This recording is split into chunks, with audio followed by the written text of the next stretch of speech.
ஐநா துணை.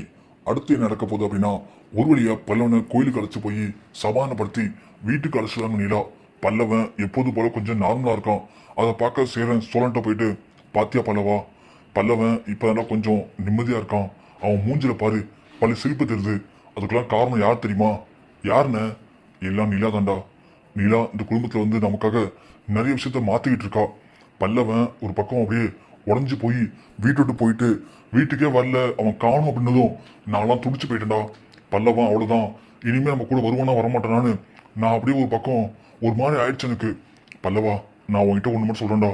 இதுக்கப்புறம் வாழ்க்கையில எப்படி அப்படி பேசிருந்தாலும் சரி, எங்க விட்டு மட்டும் பிரிஞ்சு போகாதடா. எப்போதுமே நீங்க நாங்க எல்லாம் சேர்ந்து ஒரே குடும்பம் தான்டா. நாம எல்லாம் அண்ணன் தம்பி தான்டா.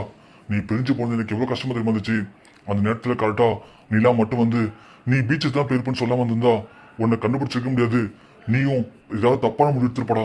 உண்மையிலே நிலா நம்ம குடும்பத்துக்கு கிடைச்ச மிகப்பெரிய பொக்கிஷன்டா அப்படின்னு சேரன் சொல்றாங்க.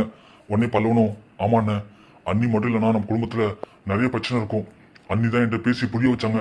அண்ணி பேசும்போது தான் எனக்கு புரிஞ்சுதுண்ணே. என்னை மன்னிச்சிருந்தேன். சத்தியமா சொல்றேன், இதுக்கப்புறம் வாழ்க்கையில எந்த பிரச்சனை இருந்தாலும் இந்த மாதிரி தவறு மட்டும் நான் பண்ண மாட்டேன்னு என்னை மன்னிச்சுக்கணும் அப்படின்னு சொல்ல உடனே, விட்றா விட்றா, அதெல்லாம் என்ன பண்ண முடியும், அதெல்லாம் அண்ணன் ராசிடா. நான் மட்டும் அப்படியாப்பட்ட பொண்ணை லவ் பண்ணி கொண்டு வராம வந்து வச்சுங்களேன், யோசிச்சு பாருங்க இந்த குடும்பம் என்ன இருக்குன்னு சொல்லிட்டு. எல்லாமே என்னால் தானே, விடு பார்த்துக்கலாம் அப்படின்னு சொல்ல பல்ல உடனே, பாத்தியாண்ணே இவனுக்கு கெத்த பாத்தியா, அண்ணி ஏமாத்திங்க கொண்டு வந்து மட்டும் இல்லாம என்னமோ இவன் காதலிச்சு இவனுக்காக தான் அண்ணிங்க வந்த மாதிரி பேசுறான் பாருங்க. டேய், எல்லாம் ஒண்ணுதான்டா. உங்க அண்ணி மனசுக்குள்ள லவ் வச்சுட்டு வெளியே சொல்லாம இருக்கா, அவ்வளவுதான். அதுக்காக அவளுக்கு என்ன பிடிக்கலாம் கிடையாது. என்ன அவளுக்கு அவ்வளவு பிடிக்கும்.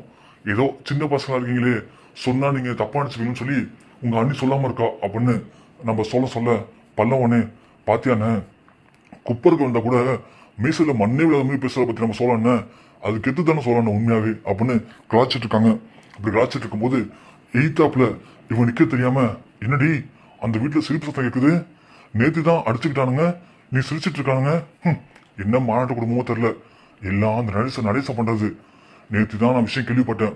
அந்த பல்லவன் நடிசருக்கு 2ஆம் தரத்து பையன்தான். அந்த உண்மை இத்தனாலா யாருக்கும் தெரியாம வந்திருக்கு. ஏன் அந்த பல்லவனுக்கு தெரியாதான். நேற்று எப்படியும் அந்த விஷயம் தெரிஞ்சு போச்சு. அதனால எல்லாம் அடிச்சுக்கிட்டானுங்க. பல்லவன் பையன் கோச்சிட்டு போயிட்டானோ. அதுக்கப்புறம் போயிட்டு இந்த சேரன் சோழன் பாண்டியெல்லாம் சேர்ந்து அவனை கொண்டு வந்திருக்கானுங்க. அந்த நடேசன் சரியான கேடிதான். பொண்ணாட்டியை கொண்டுட்டான், 2வது பொண்ணாட்டியும் அடிச்சு துரத்தி விட்டுட்டான். அவ எங்க போனாலும் தெரியல மகராசி. அவ இப்ப எங்க இருக்கான்னு தெரியல. ஆனா பசங்க கேட்டவுடனே ஏதோ சொல்லி சமாளிச்சான் போல. இவனுங்களும் முட்டா பசங்களா இருக்கானுங்க, படிச்சிருக்காங்களே தவிர மண்டியில ஒண்ணுமே இல்லை. அந்த நடேசன் எது சொன்னாலும் அப்படியே நம்பிடுறானுங்க. நம்மளதான் பெற்று வச்சிருக்கோமே, நம்ம எது சொன்னாலும் எய்த்து பேசுதுங்க. ஆனா இந்த நடேசன் எது சொன்னாலும் இவங்க அப்படியே நம்பிக்கிட்டு அப்படியே ஓகேன்றானுங்க. அதனாலதான் பாரு, நேற்று அடிச்சுட்டானுங்க, நீங்க திரும்ப சேர்ந்துட்டானுங்க. எப்படிதான் இப்படிலாம் இருக்கானோ தெரியல அப்படின்னு அக்கம் பக்கத்தில் பேசுறத நம்ம சேர சோழியன் பாண்டியன் பல்லவனு எல்லாரும் காலில் வாங்குறாங்க. பல்லவ ஒண்ணு ஒரு மாதிரி வெக்ஸாகிறாரு. சேர ஒண்ணு, டே பல்லவா, யாரு என்ன பேச நமக்கு என்னடா, இந்த ஊரை பத்தி உனக்கு தெரியாதா, நம்ம எப்போ அடிச்சுக்கிட்டு பிரிஞ்சு போகணும்டா காத்துட்டு இருக்காங்க, அதுக்காக நாம பிரிஞ்சிடணுமா பல்லவா, சொல்லுடா. அண்ணா இல்லைண்ணே, என் மனசுக்குள்ள ஒரு சந்தேகம் அது இல்லைண்ணே. அவன் சொல்ற மாதிரி நம்ம அப்பா உண்மையிலேயே நம்ம அம்மாவை என்ன பண்ணாரு சொல்லுங்க. அம்மாவை அடிச்சு கொண்டுதான் சொல்றாங்க, 2வது அம்மா ஓடி போயிட்டாங்கன்னு சொல்றாங்க. இதெல்லாம் எப்படி நடந்துச்சு? அப்பாவை கேட்டாலும் அவரும் ஆமாண்டா அப்படிதான்டா பண்ண அப்படின்னு ஏற்கு மரா பதில் சொல்றாரு. உண்மையிலேயே நம்ம அம்மாலாம் என்ன ஆனாங்க? அதுக்கெல்லாம் காரணம் நம்ம அப்பாவா இல்லையா? இந்த உண்மையை கண்டுபிடிச்சி இந்த ஊருக்கு முன்னாடி நம்ம குடும்பத்தை பத்தி இருக்கிற அவ பேரை துடைக்கணும்னு, அதுக்கு நம்ம அம்மாக்கெல்லாம் என்ன ஆச்சுங்கிறத முதல்ல கண்டுபிடிக்கணும்னு அப்படின்னு பல்லவன் சொல்றான். சொல்லணும், ஆமாண்ணே, அவன் சொல்றது கரெக்டு தானே.